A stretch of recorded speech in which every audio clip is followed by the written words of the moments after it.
I work for a mid-sized marketing firm housed in a 30-floor high-rise. Our building, a tower of clean, modern architecture composed of all glass and brushed steel. Too clean, really. It's the kind of place that makes you feel like if you cough too loudly, someone will show up to fire you for disturbing the illusion of control. Tonight, I stayed late. Deadlines. I told myself I'd only be here until 9, but when I next looked at the clock on my monitor, it was 11:47 p.m. The office was dead silent. No humming printers, no elevator chimes, just the low buzz of the lights overhead. Outside the windows, everything should have been glowing. City lights, passing cars, the usual neon haze. But when I glanced toward the wall of windows lining the north side of the office, they were pitch black. Not just dark night black. I mean no reflection, no city, no light, like someone had painted over the glass with tar. I got up and walked over, pressed my hand to the glass. It was cold, colder than it should have been, and it felt thick, like the glass was heavier now, or maybe I was imagining that. I leaned in, trying to see anything. That's when I realized I couldn't see my own reflection. The glass was just absorbing everything. I stepped back. I laughed to myself, kind of nervously. Maybe the outside lights were off. Maybe the windows were tinted and it was foggy out. Still, I grabbed my bag. Time to go. I headed toward the elevator. Pushed the button. It didn't light up. I waited. Nothing. I pushed it again, harder this time. The metallic button clicked, but the elevator didn't respond. I stared at the small display above the doors. It was blank, no numbers, no ding, just dead metal. Fine, stairs. I walked down the hall to the emergency stairwell and shoved the door open. The stairwell smelled wrong, like mildew and copper and hot plastic. The lights flickered overhead, not violently, but in this slow, uncertain pulse, like someone was breathing through electricity. I started walking down. I went from floor 30 to floor 29, then to 28, then to 29 again. I stopped, backtracked. There was a floor marker stenciled on the concrete wall, 29. I went back up one flight. It still said 29. I stood there trying to rationalize. Maybe the signs were mislabeled. So I kept going, down and down. My footfalls echoed in that too quiet stairwell. I counted 5 more flights. The next marker? 29. My legs went cold, not from exhaustion, from something deeper, something that told me this wasn't a mistake.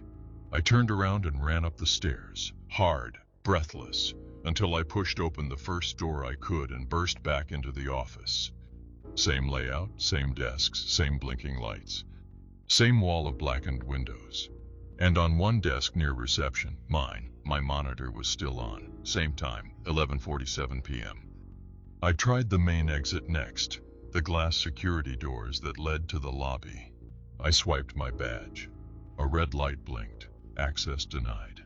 I tried again, same thing. I banged on the doors. No response. I could see the lobby lights beyond them. Soft, warm, normal. But something was off. There were no people, no security guard, no janitors, just empty chairs. And then I saw the elevator doors down in the lobby open briefly. They were completely dark inside. No light, no movement, just open, and then slowly closing again.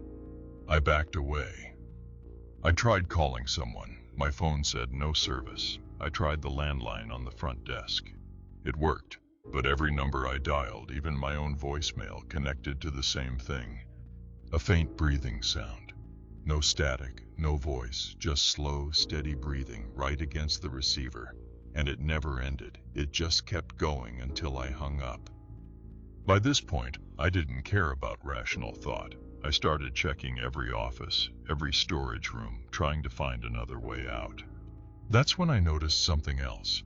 Every clock I looked at, wall clocks, computer taskbars, digital displays, they all said 11:47 p.m. Still, I had been running around for what felt like at least an hour, maybe longer, but the time, it wasn't moving. Eventually, I ended up in the break room.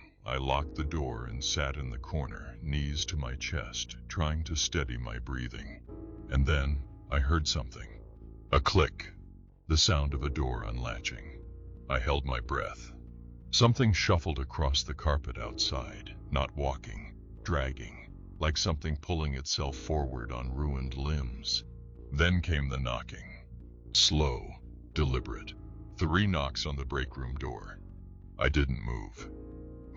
Whatever was out there knew I was inside. I could feel it. I heard a whisper from the other side, low, garbled, like it was being spoken underwater. You shouldn't still be here. I stayed in that room until I couldn't take it anymore. Hours must have passed, but still, the clock on the microwave said 11:47. Eventually, I unlocked the door. The hallway was empty, but one thing had changed. The windows were no longer black. They now showed something, but it wasn't the city. No buildings, no streets, no sky. Just fog, endless milky white fog, swirling slowly, as if stirred by something huge beneath it.